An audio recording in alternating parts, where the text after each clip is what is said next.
Olá, sejam todos muito bem-vindos ao Atlantic Connection, programa que é uma parceria, uma grande parceria interatlântica entre, claro, BMC News e Jornal Econômico lá de Portugal. Estou sempre acompanhado de Nuno Vinha. Nuno, muito obrigado novamente por essa conversa, é sempre um prazer conversar com vocês.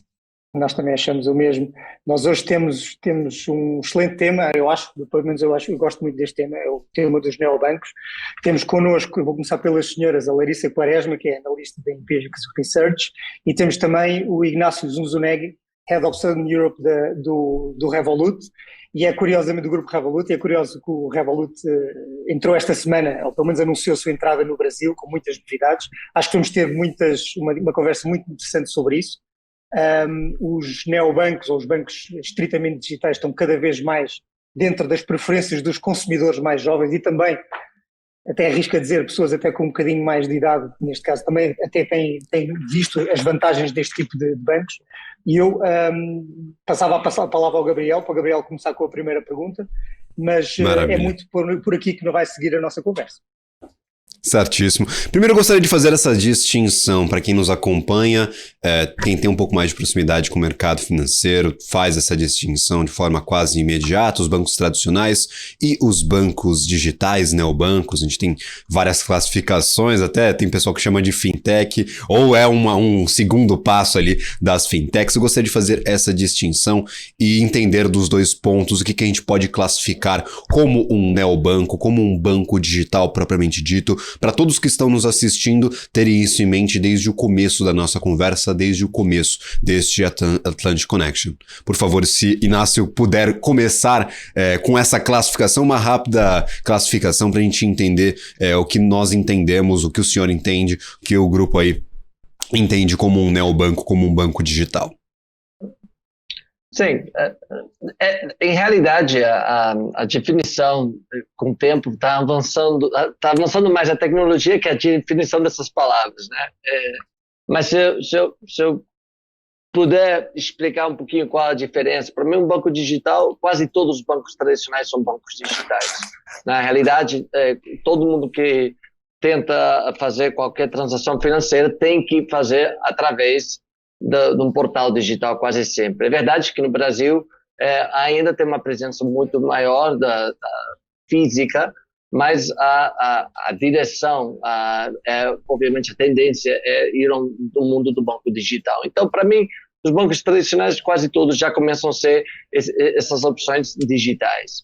Depois tem os neobancos, que geralmente nascem com uma diferença maior, que é o celular.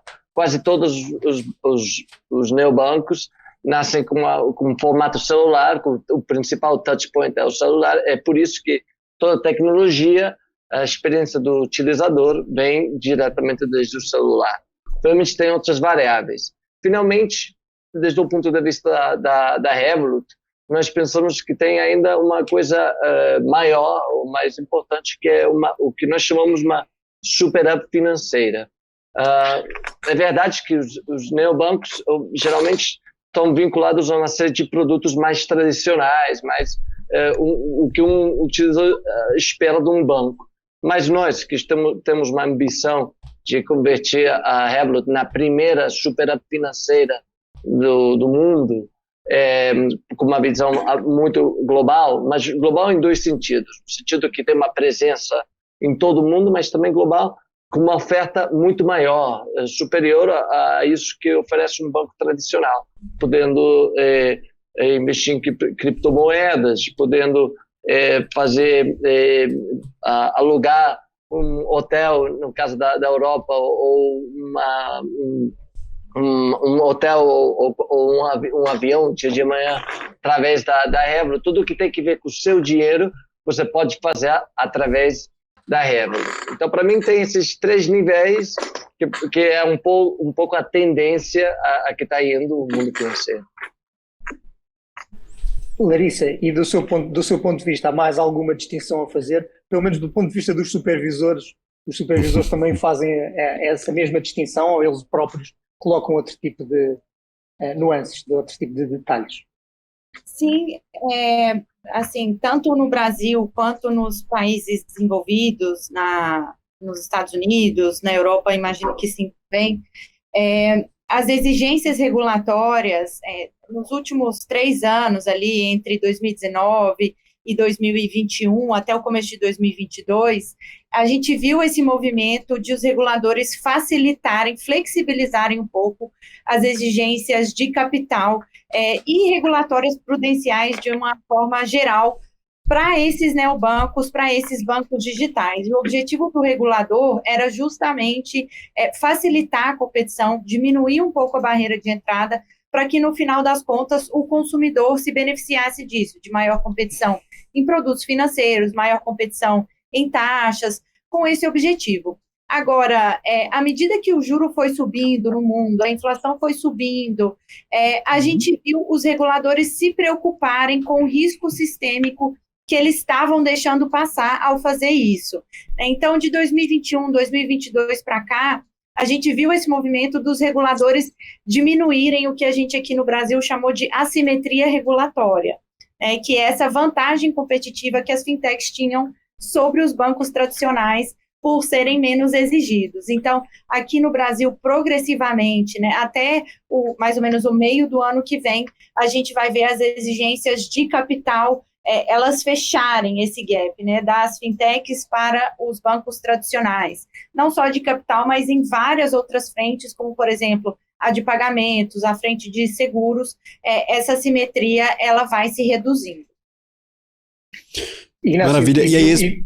Sim. Por favor, Nuno, fique à vontade. Eu ia seguir mesmo com esta ideia e perguntar ao Inácio se eles sentiram, na altura da entrada no mercado brasileiro, se sentiram este movimento que a Larissa estava a falar como um obstáculo, como uma oportunidade. Como é que vocês viram este ambiente regulatório no Brasil e as suas consequências? Porque em Portugal já percebemos que a Revolut entrou em força e há muita gente, há muitos milhões, bem, não digo muitos milhões, mas muitas centenas de milhares de utilizadores em Portugal já, e eu queria perguntar se também existe essa expectativa para o Brasil. Sim, olha, cada país tem a sua regulamentação e as suas necessidades que nós temos que adaptar o nosso produto, a nossa oferta ao sistema local. É verdade que, dependendo das necessidades do mercado, nós adaptamos o produto. Nós, nos mercados mais maduros, temos um produto muito mais amplo, com mais oferta, que é mais adaptada às licenças que um precisa ter para esse tipo de serviços.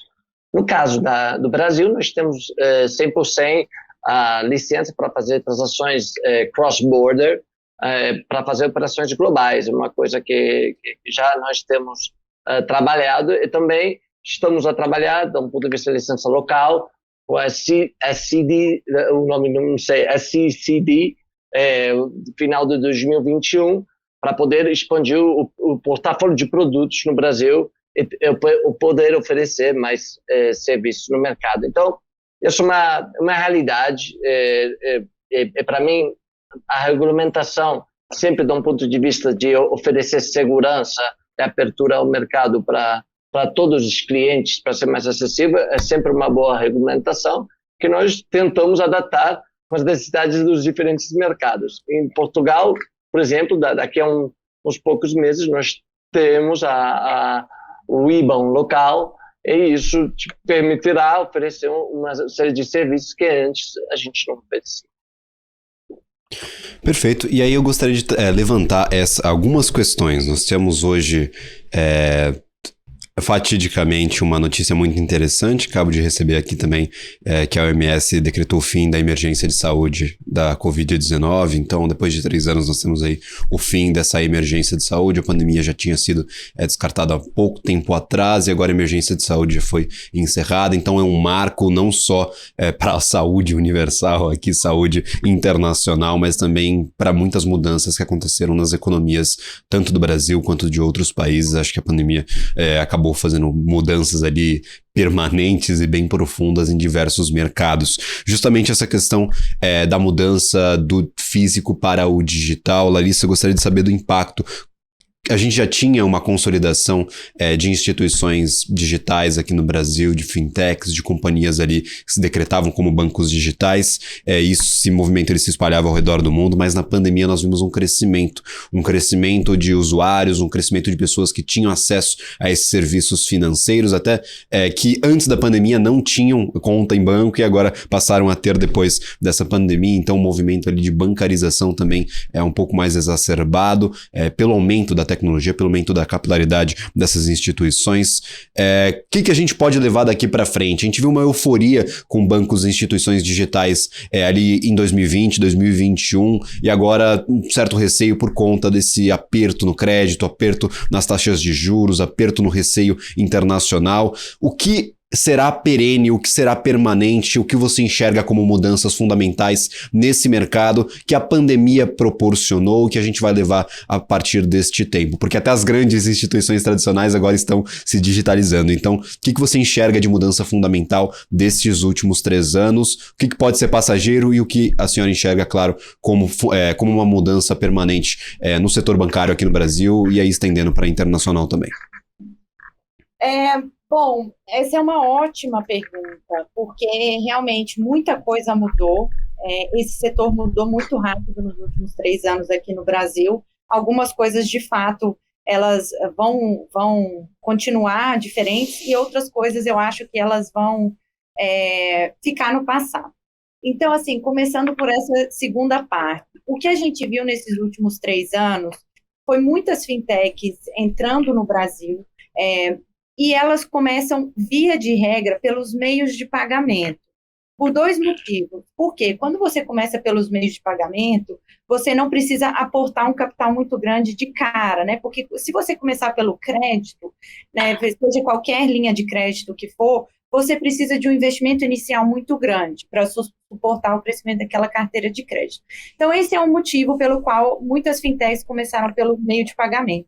Um segundo motivo é que mesmo quando você tem um balanço para você oferecer crédito, você ao oferecer um cartão de crédito, um crédito que ele está ligado com o consumo ali do dia a dia, a empresa ela tem a chance de fidelizar aquele cliente, né? É um cliente que ele usa, ele tem contato, uma interação com a sua empresa todos os dias, né? E você começa a entrar na vida, na rotina daquele cliente, você tem mais chances de oferecer outros produtos para aquele cliente.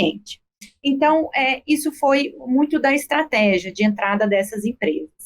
Agora, o que a gente viu foi talvez uma super oferta do cartão de crédito aqui no Brasil nesses últimos anos, que a gente está vendo nos últimos trimestres a conta chegar para essas fintechs e para os bancos na forma de inadimplência. Então, a inadimplência do cartão de crédito aqui no Brasil, em março, ela chegou no maior patamar desde 2012. Ela já está mais alta do que no nível de 2016, que foi quando a gente enfrentou uma das piores recessões da nossa história. Então, muito disso é um reflexo desse excesso de oferta. Porque, como você falou, muita gente se bancarizou, sim, né? Então, muita gente que nunca teve acesso a um cartão de crédito passou a ter, mas à medida que esse movimento ele foi ganhando tração e ele foi passando um pouco do razoável, a gente via uma pessoa com 3, 4 cartões de crédito, né? Ela estourava o limite numa fintech, ela abria conta em outra e começava a usar o limite. Então não tem como essa coisa durar para sempre. O consumidor aqui no Brasil está começando a se desalavancar, né? As famílias estão diminuindo a proporção da renda delas que vai para o pagamento de dívida, né? Então, assim, isso demora um tempo a refletir em uma inadimplência que começa a arrefecer, mas isso de cara já começa a bater na economia, né? A gente já vê o nosso varejo interno aqui praticamente já em recessão. Então, essa é uma coisa que eu acho que vai ficar no tempo, essa coisa assim de sair dando limite no cartão de crédito à torto e à direito, sem muito estudo, com uma postura de tomada de risco muito grande, né? Então, esse acesso universal e restrito, eu acho que ele vai dar uma diminuída. Agora, o que eu acho que vai continuar, e que foi uma coisa muito boa, né? Eu acho que é justamente a acessibilidade do sistema financeiro, né? Então, hoje em dia, para você abrir uma conta, você não precisa pagar taxa, você não precisa pagar taxa de manutenção de conta, existem muitos cartões sem anuidade. Então, isso eu acho que vai ficar, porque é uma coisa que o consumidor ele se acostumou, né? Então, se uma fintech tirar isso, o cliente vai pegar e migrar para outra, né? A empresa ela vai aqui acabar, aqui vencer, vai ser a que oferecer esses serviços básicos, né? Gratuitamente, que é uma tendência que a gente já vê há anos na Europa, nos Estados Unidos, em mercados desenvolvidos, o consumidor ele se acostuma e ele fica mais exigente. Então, isso eu acho que é uma coisa que vai continuar. Maravilha. Muito bem. Inácio, eu pegando aqui nesta ideia, obviamente a situação em Portugal e também no resto dos países europeus é muito diferente, o número de cartões de crédito está a diminuir, e eu até estou a falar daquele estudo da Minside Payments, que é uma empresa do grupo Indra, que é espanhol, que dá conta exatamente disto, que há uma menor utilização de cartões de crédito em Portugal, e em contrapartida o grau de confiança do consumidor bancarizado português está a subir nos neobancos e a diminuir na banca tradicional, o que não é de espantar, dados os escândalos que nós temos tido em Portugal com a banca tradicional, com recapitalizações à custa dos contribuintes, etc. Mas isso leva-me a uma questão, este namoro, esta paixão pelos neobancos, até onde é que pode durar? Ou seja, até onde é que vai esta confiança numa instituição que, enfim, até porque as pessoas não têm grande garantia do fundo de garantia de depósitos como existe na banca tradicional, pelo menos da mesma maneira. Até onde é que pode durar esta paixão? Pode ser uma moda passageira ou vai para ficar? Olha, no caso da Revolut, os utilizadores em Portugal e no resto da Europa têm um fundo de garantia de depósitos. No caso da Revolut, existe essa segurança no contexto europeu. Desse ponto de vista, tem essa segurança. Mas também, para mim, por quê? A questão é por que os neobancos têm uma maior confiança da parte dos consumidores, dos utilizadores portugueses, ou também dos brasileiros, porque se não erro, 45% dos brasileiros utilizam bancos digitais no Brasil e tem até 5 apps diferentes para gerir o seu dinheiro no dia a dia. Então, para mim, por que tem esse cambiamento de percepção? Para mim, tem 2 aspectos importantes. A experiência do utilizador. 2, os preços. Agora eu vou falar um pouquinho, começo com a experiência do utilizador, porque eu penso especialmente no Brasil. Eu morei no Brasil 5 anos e o último ano eu estive lá numa idade de universitário. Eu vivi a experiência de abrir uma conta no Brasil, era horrível. Tenho que dizer que verdadeiramente uma experiência que não aconselho a ninguém. Então, a experiência do utilizador, obviamente, na abertura das contas, em resolver problemas, em poder fazer transações simples, como a transferência de uma conta a outra, é muito importante. E até agora, até uns anos atrás, os bancos não davam esse serviço, essa qualidade de serviço. O outro aspecto é o preço. O preço no sentido de um preço razoável, e muitas vezes era difícil de ver. O tesouro usava um produto, não sabia que tinha esse preço, depois ele olhava na sua conta e via que tinha feito um custo lá dentro das suas contas. Então, para mim, na Revolut sempre tentamos ser, transparentes com o preço, ensinar desde o começo o que você vai pagar. 2, sempre fazer pagar por aqueles serviços que nós pensamos que dá um valor adicional para o utilizador. Então, um custo por mantenimento de conta não tem sentido para nós, porque não é um valor adicional. Mas, por fazer enviar dinheiro fora a um preço muito econômico, para nós é um valor adicional, mas sempre vai ser competitivo com aquilo que tem a oferecer os outros concorrentes. E por que nós podemos oferecer esses preços? Porque nós, sendo uma companhia tecnológica, nós temos uma base de custos muito mais razoável, muito mais baixa, e não temos que manter todos os negócios offline, as oficinas, porque não temos esses custos. Então, nós podemos oferecer preços mais competitivos sem impactar negativamente a nossa profitabilidade. Maravilha. E aí, especificamente, pergunta aos dois para a gente fazer essa discussão, esse bate-papo sobre bancos. A gente tinha uma presença muito forte de agências bancárias, ou seja, aquela estrutura física de uma instituição financeira. Parece arcaico hoje, mas há pouco tempo atrás era a moda. Toda instituição financeira tinha de ter um grande prédio, alguma grande avenida aqui no Brasil, para ser uma instituição financeira. Nós tínhamos, claro, muitos serviços que eram atendidos especificamente somente nessas agências bancárias, nessa estrutura física das instituições financeiras. Com a pandemia, isso se tornou obsoleto não só para o setor bancário, mas setor de varejo também. A gente viu um forte crescimento do e-commerce, de companhias ali de vendas digitais, para outros também, como o serviço de delivery. Hoje tem empresa que vende comida, mas não tem restaurante, é só uma dark kitchen que você faz as vendas ali todas digitais. Então, o quanto vocês enxergam essa mudança como fundamental? Muito se conversa hoje, pelo menos para o varejo, de estruturas digitais, ou seja, tem a estrutura física, só que em menor abundância, e aí sim a concentração dos serviços no ambiente digital. É uma moda que deve ser seguida pelas instituições financeiras ou vocês enxergam essa digitalização total do sistema financeiro aqui no Brasil?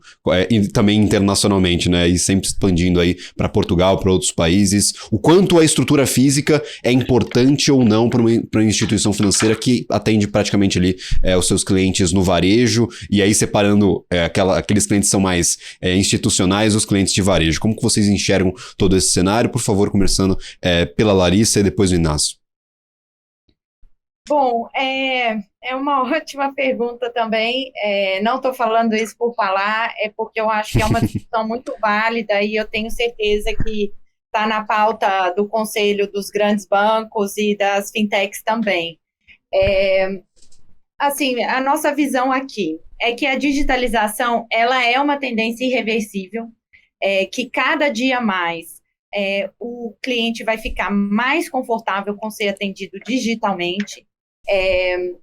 Agora, essa é uma transição lenta, porque existem graus de adoção, né? Então, existem os jovens que eles adotam isso mais rápido, né? Até o pessoal lá mais velho, o pessoal que está no interior, né? Um grande produtor rural, um pequeno produtor rural, ele vai demorar um tempo mais para adotar isso, né? Ele é um late adopter. Então, essa transição, ela é lenta, você tá entendendo? Não é que, assim, de uma hora para outra, né? O Santander, ele não pode fechar todas as agências dele, porque senão ele vai perder um caminhão de cliente que ele atende no interior, dá crédito rural e tudo mais. Então, essa transição, ela leva um pouco de tempo, né? Na minha opinião. Agora, apesar de ser uma tendência. Agora, o que, na minha opinião, não será substituído é a interação com uma pessoa, um ser humano. Então, essa questão, assim, de você ter alguém de confiança, principalmente cuidando dos assuntos muito sérios da sua vida financeira, porque, assim, o seu cartão de crédito, o boleto que você tem para pagar, sua conta salário, essas coisas do dia a dia, você não precisa de uma pessoa para fazer para você. Se tem um robozinho que faz para você, tanto melhor. Agora, quando você vai tomar um crédito imobiliário para você financiar a sua casa, quando você vai tomar uma decisão de investimento importante, onde você vai investir para a sua aposentadoria, eu acho que essa questão de você precisar de um outro ser humano de confiança, eu acho que isso vai ser muito difícil de você substituir. Entendeu?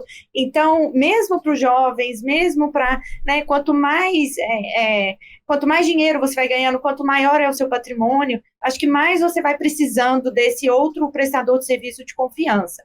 Ele pode prestar serviço digitalmente? Pode, com certeza. Mas eu acho que esse investimento em equipe comercial, em equipe de atendimento, ele vai ter que continuar existindo. Então, assim, a gente viu isso acontecer até nos bancos digitais que deram certo, principalmente em investimentos aqui no Brasil. Então, a XP, ela fez um aumento de quadro de funcionários de 1.000 para 7.000 em 3 anos, né? Porque ela contratou uma grande equipe de assessores de investimento, de agentes autônomos. O BTG, né, que faz parte do grupo onde eu trabalho, também fez esse mesmo movimento e são os que deram certo, né, na vertical de investimentos. Perfeito. E aí, para o Inácio, eu gostaria de esticar essa pergunta, como vocês avaliam essa questão, e aí também fazer uma pergunta adicional, o quanto esse quesito geracional, essa mudança geracional faz parte da tese de crescimento de vocês, quanto vocês enxergam o passar do tempo e, claro, a evolução da estrutura de vocês, do negócio de vocês, do modelo de negócio. Não sei se entendi bem a última pergunta. Perfeito. Você pode repetir da tua forma para eu entender um pouquinho melhor? Sim. Não, certinho. Eu perguntei, claro, estendendo essa pergunta que eu repeti à Larissa, perguntando sobre as estruturas físicas no ambiente digital, quanto vocês acham necessário, quanto vocês, claro, enxergam dessa mudança fundamental. E a segunda pergunta é essa questão da forte adoção de jovens, hoje uma geração que cresceu com estruturas físicas, e o passar do tempo, o quanto passar do tempo e esse jovem se tornar um adulto e, claro, uma pessoa mais velha, faz parte da tese de investimentos, da tese de crescimento de bancos digitais. Sim. Olha, eu vou começar respondendo a última e depois vou para a primeira, porque eu acho que estão muito ligadas com o que você tem falado. Olha, o nosso objetivo, a nossa visão é chegar a todo mundo, indiferente da idade. A realidade é que, nascendo como uma app, como um produto 100% do ponto de vista celular, nós entramos nos mercados geralmente com as gerações mais jovens, dos 18 até os 34 anos é o nosso core. Mas a realidade é que com o tempo, nós estamos já vendo em países mais maduros, como o Reino Unido, por exemplo, o mercado espanhol, o português, que aquelas gerações maiores, o que nós chamamos os silver swipers, estão a aumentar significativamente, se não mais uns 65% de aumento ano a ano dessa geração. Então, para nós é um processo, mas não quer dizer que o nosso target é só 18 a 34 anos, não. Nosso target é todo mundo, mas obviamente a adoção é sempre parte dos early adopters, que são essa geração um pouco mais aberta a essa tecnologia, até os maiores. Então, respondendo à segunda pergunta de qual é a nossa visão do mundo físico e digital, para mim, a nossa resposta a necessidade de ter um ponto físico é exatamente o que a Larissa falava, uma experiência humana, uma experiência que resolve problemas. Geralmente, nós vamos fisicamente num lugar quando nós temos problemas a resolver ou nós temos que fazer uma decisão importante na nossa vida. Nós, do ponto de vista da Revolut, pensamos que a tecnologia pode, tirar todos os problemas e não ter a necessidade de ir fisicamente, porque você já, desde um ponto de vista tecnológico, vai poder ou resolver ou não ter esses problemas. E 2, a interação humana. Nós pensamos que, chegando a um nível muito alto, tem um espaço enorme onde não precisa, em realidade, ter uma interação humana para poder, por exemplo, nós agora lançamos na Espanha a possibilidade de fazer préstamos, em português crédito. Empréstimos até 30 mil euros. Normalmente, em muitos lugares, você tem que ir fisicamente falar com alguém. Na Revolut, você pode fazer tudo diretamente com o Open Banking, fazer o modelo de risco e receber o empréstimo sem ter que interagir com ninguém e quase de forma automática. Então, nós pensamos que na realidade, muito desse espaço, obviamente tem exceções, mas a maioria dos casos pode ser resolvida com tecnologia, não vai precisar de uma interação humana, uma interação física. E nós estamos bem posicionados para poder oferecer esse serviço. Maravilha. A gente vai para um rápido intervalo, na volta continuamos esse debate, essa discussão, essa conversa, esse programa focado em, claro, neobancos, bancos digitais. E, claro, fiquem aí, depois do intervalo comercial, voltamos com o Atlantic Connection.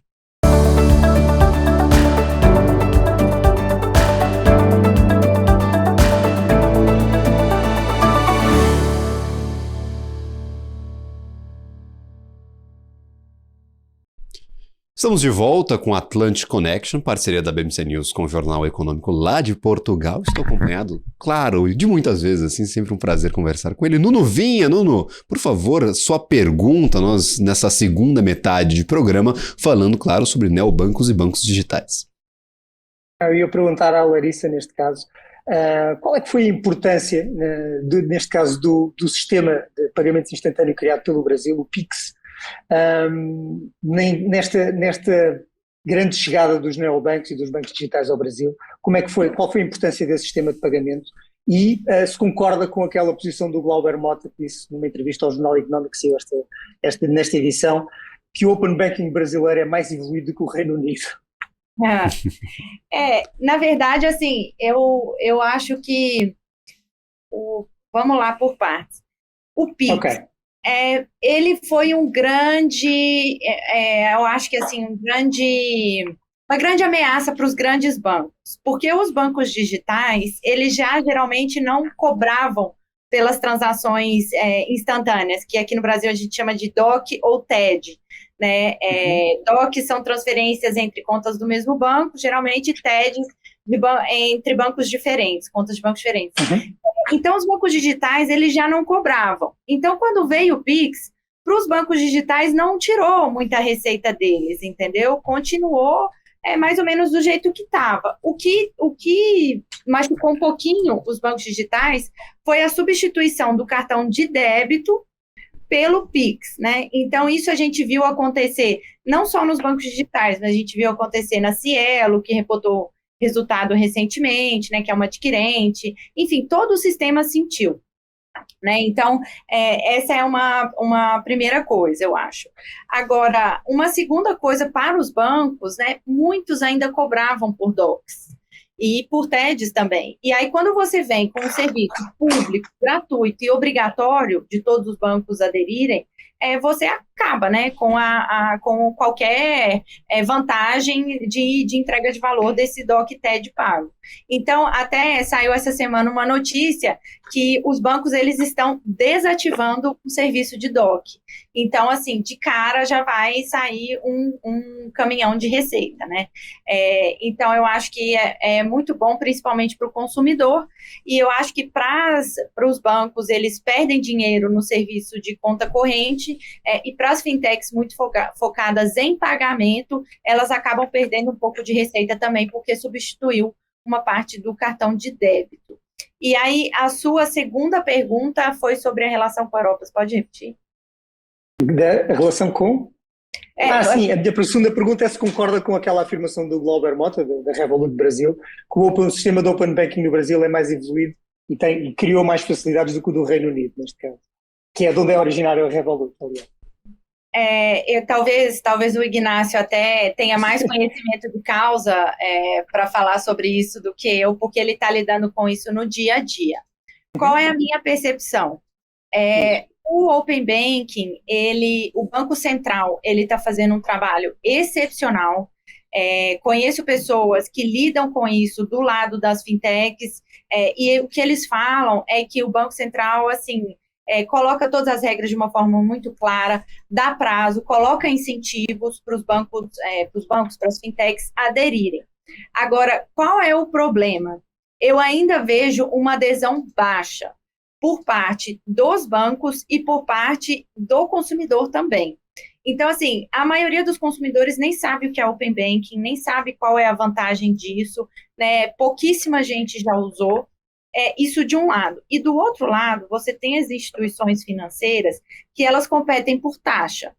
Então, assim, quem tem um produto de crédito mais caro, ele não vai ser incentivado a aderir ao Open Banking, porque se o cliente dele compartilhar os dados dele no sistema todo, vai vir várias instituições financeiras oferecendo a mesma linha de crédito, às vezes um pouquinho mais barata. Então, leva vantagem quem consegue competir na taxa, e quem consegue competir na taxa é quem consegue controlar a inadimplência muito bem, melhor do que a concorrência. Então, os relatos que eu ouço de quem está lidando com isso aí nos bastidores é que várias instituições financeiras, grandes, pequenas, e não são só os bancões, tá? Tem fintech também pressionando para adiar a adoção desse sistema, porque ele vai aumentar o nível de competitividade, de competição em taxa. Então, assim, o Banco Central está fazendo um excelente trabalho. Eu acho que do lado do regulador, talvez seja melhor do que o do Reino Unido. Não posso afirmar porque eu não conheço profundamente, eu estudei a mesma coisa profundamente. Agora, em termos de adesão, ainda tem que se provar. O Pix já se provou, ele foi um sucesso, né? Agora, o Open Banking, ele não se provou na prática ainda.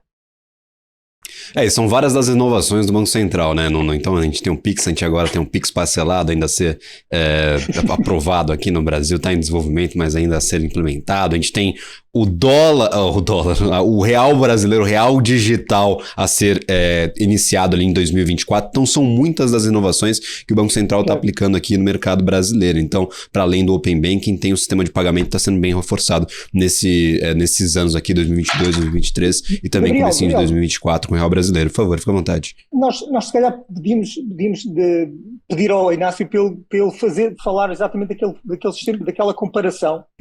Exatamente, por favor. Estes temas, por favor, entre o Reino Unido, onde a Revolut nasceu e criou raízes, entre o sistema português, ou o sistema europeu, basicamente, e o da zona euro e o sistema brasileiro. Quais são as principais diferenças? Onde é que a Revolut viu oportunidades num e no outro lado? Olha, eu posso falar, tenho um pouquinho mais de conhecimento no Open Banking, no sistema Open Banking europeu.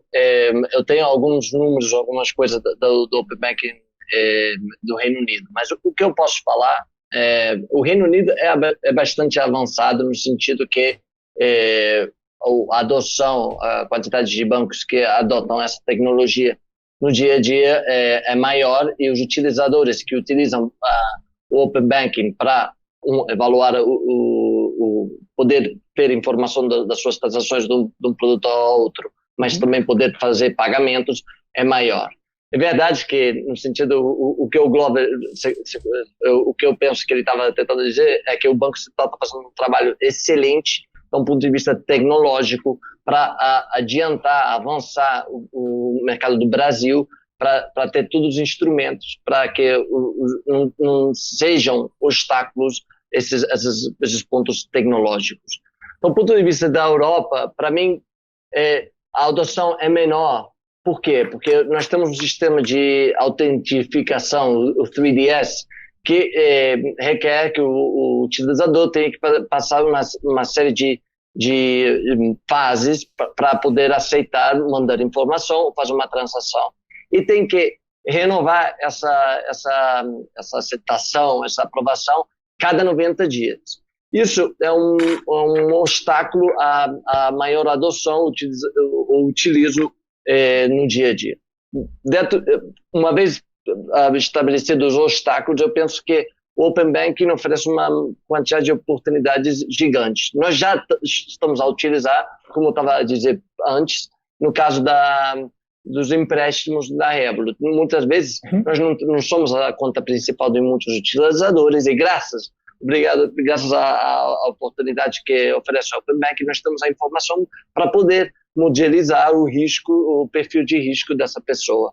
Então, é verdade que dependendo da região, está mais ou menos avançada tecnologicamente, também então, desde um ponto de vista da adoção, mas sem dúvida é uma tecnologia que oferecerá um maior serviço de qualidade para o utilizador final, mas também uma capacidade de modelizar risco, de oferecer diferentes serviços, sem ter essa vantagem de ser um player muito maior, porque já temos essa informação, graças aos outros players. Sim. Maravilha. E aí, especificamente, dúvida minha aqui, de leigo mesmo, de jornalista, que a gente está aqui para fazer pergunta, não está para dar resposta, né? Eu sempre faço essa pergunta. Então a gente conta com a ajuda dos especialistas sempre. O que eu vejo normalmente, pelo menos aqui no Brasil, isso estende um pouquinho ali para algumas regiões aqui na América Latina, não conheço muito o mercado europeu em relação a esses bancos digitais. Uma forte adoção no varejo bastante enturmado ali com essas tecnologias, utilizando bastante bastante esses serviços, mas quando a gente fala de instituições, daquele cliente mais institucional, de grandes empresas, ainda está um pouco anexado às instituições tradicionais e até algumas instituições que são focadas em atendimento ali corporate, de grandes empresas, ali mais voltadas, claro, à administração dessas companhias. Como que vocês veem esse cliente adotando ou não os serviços digitais dos bancos digitais? É uma preocupação aumentar a capilaridade ali nesses clientes que são mais institucionais, nessas grandes instituições, trazer para dentro o cliente corporativo, ou os bancos digitais eles devem ter mais força aí fundamentalmente no varejo do que nesses clientes mais corporativos? Como que vocês enxergam essa relação e se é ou não um grande objetivo aí dos bancos digitais acertar e mirar nessa parte aí da clientela? Por favor, aí começando com o Inácio, que a gente tenha essa vivência um pouco mais próxima também, por favor. Olha, obviamente, o interesse existe de captar o maior número de clientes. Obviamente, um cliente corporativo oferece uma receita maior e, do ponto de vista de negócio, tem muito sentido.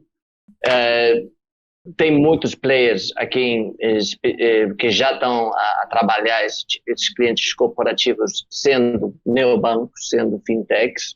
E nós, no caso da Revolut, nós já há tempo que já lançamos a Revolut Business, penso em 2017. De 2017 até agora já temos mais de 500 mil empresas, companhias que estão a utilizar nós como principal banco corporativo, podendo pagar os empregados, mas também podendo enviar dinheiro ao estrangeiro, fazer todo tipo de receber pagamentos, etc, com um controle absoluto através do desktop ou do celular. Então, nós pensamos que é um serviço importante, uma oportunidade importante para o setor digital, e que, como fintech, como o neobanco, nós temos muito a oferecer e pensamos de poder tirar um pouquinho desses clientes, dos clientes mais tradicionais, que muitas vezes nós pensamos os serviços que estão recebendo não é adaptado às necessidades. Às vezes nós vemos que os clientes mais tradicionais oferecem uma série de produtos que são sobredimensionados para o tipo de cliente que precisa, ou os custos são muito elevados. Nós estamos tentando oferecer, obviamente, adaptando às necessidades dos diferentes momentos da companhia, um serviço mais personalizado a um preço mais econômico. Agora, trazendo para a Larissa, como que você enxerga essa relação varejo, esses clientes corporativos e, claro, o foco das instituições financeiras neste momento, principalmente as digitais? Assim, as grandes corporações, elas exigem uma gama de serviços maior, né? Então, assim, se você pegar uma grande empresa, por exemplo, uma Petrobras, uma Eletrobras, até uma grande varejista, como uma Lojas Renner, né? Ela vai precisar de um número de serviços bem maior do que uma pequena e média empresa, que as fintechs já atendem super bem aqui no Brasil. Então, uma grande empresa, ela precisa de cash management, né, que é geração de boleto, pagamento de boleto, gestão de pagamento. Ela precisa de linhas de crédito grandes, né, bem grandes. Ela precisa de, às vezes, financiamento para exportação ou importação, né, financiamento para comércio exterior, financiamento imobiliário, enfim, seguros, né, plano de saúde. É uma série de serviços muito mais complexos que as grandes corporações exigem. Então, eu vejo que as fintechs, elas somente as mais robustas eu consigo ver oferecendo esses serviços, né? Então, assim, a começar pelo crédito. Então, no crédito corporate, né, que a gente chama, você precisa de ter um provisionamento para inadimplência muito mais conservador do que num crédito para o varejo, que ele é pulverizado, né? Porque o cliente do varejo, apesar dele ser mais vulnerável, o perfil de risco da carteira, ele acaba ficando mais previsível e mais equilibrado. Porque na carteira de corporate, você tem menos clientes com uma exposição de crédito individual muito grande. Então, quando você tem um evento de um cliente, como a gente teve o de Americanas aqui no Brasil, né, você acaba machucando muito o balanço do banco, porque não é R$ 500 de exposição de limite de crédito, né, é 4 bi, 5 bi. Né, então você precisa de muito mais balanço para você trabalhar o crédito desse cliente, você precisa de uma estrutura mais robusta para você oferecer uma gama de serviços maior. Né? Então, eu enxergo as fintechs abarcando esses clientes aqui no Brasil daqui a um tempo. Eu acho que eu não vejo isso acontecendo agora, eu vejo isso demorando um pouco mais. Aqui a questão é se querem fazer isso e até que ponto é que querem fazer isso, porque até que ponto é que estão dispostos a trocar uma pulverização de clientes mais pequenos por poucos clientes que ocupam imensos serviços, imenso investimento, imenso capex da própria empresa para conseguir gerir esses clientes. Eu ia só, se calhar, fazer uma pergunta também ao Inácio, que é a questão da inteligência artificial e até que ponto é que hoje em dia, com toda a gama de chat GPT que nós temos em cima e com este novo crescimento, nós temos cada vez mais uma capacidade computacional de outras aplicações mais pequenas, multiplicar em 10 vezes a capacidade que tem de programar. Como é que vocês vão ver a vossa concorrência, não é? A concorrência que pode surgir daqui a 2 anos, 3 anos, 4 anos? O que é que vocês têm de fazer, o que é que estes bancos têm de fazer para se manter no topo da inovação e conseguirem manter-se eventualmente até com alguma vantagem sobre os outros? Sim, obviamente a inteligência artificial vai cambiar a realidade de muitos setores, incluindo o setor financeiro. Desde o ponto de vista da Revolut, nós já estamos a investir há muito tempo na inteligência artificial de modelos de risco, de FinCrime, mas também de Customer Service, para poder oferecer um serviço melhor. Voltando um pouco à pergunta anterior, de por que nós pensamos que o ponto físico não vai existir mais, é porque você vai ter um serviço humano sem precisar de uma pessoa humana na frente, porque a inteligência artificial oferecerá esse serviço, essa capacidade de interagir com você como se fosse uma pessoa normal. Então, nesse sentido, nós estamos já a investir nisso, vamos a continuar a investir ainda mais para continuar a inovar dentro do setor e poder oferecer um serviço melhor a um preço ainda mais econômico, porque não precisamos de ter esses 7.000 agentes, mas temos a tecnologia a substituir e oferecer esses serviços. E coisa que, no caso dos bancos mais tradicionais, é um caminhamento muito maior desde esse ponto de vista. Maravilha, Nuno, não sei que horário que é agora em Portugal, mas aqui no Brasil é hora de encerrar o nosso programa, infelizmente. Nós estamos aqui com o horário bem apertadinho, então gostaria de agradecer imensamente a participação de Inácio e Larissa. Sejam sempre muito bem-vindos aqui ao Atlantic Connection. Muito obrigado mesmo pela conversa. Eu agradeço em nome também do Jornal Económico e da BMC, agradeço muito a presença dos dois, foi uma conversa muito interessante. E respondendo à pergunta do Gabriel, aqui é meio da tarde, 4h15 aqui, 4h10 aqui em Lisboa. O horário do Inácio é 5h10, ainda por cima é mais uma hora ali em Madrid. Eu agradeço mais uma vez a vossa presença. Estendo o convite para próximas oportunidades em que nós tenhamos um tema que seja relacionado com aquilo que estamos a fazer, banca, fintechs, entidades financeiras, Larissa Quaresma e Inácio Zonzanegui. Gostaríamos muito de contar com a vossa presença numa próxima oportunidade e desde já agradeço mais uma vez a vossa presença. Estamos obrigado. Muito obrigado. Espero que todos vocês já tenham a sua conta de Revolut para poder viajar, mandar dinheiro fora. Já estamos no Brasil. Obrigado. Okay. Maravilha. Agradeço.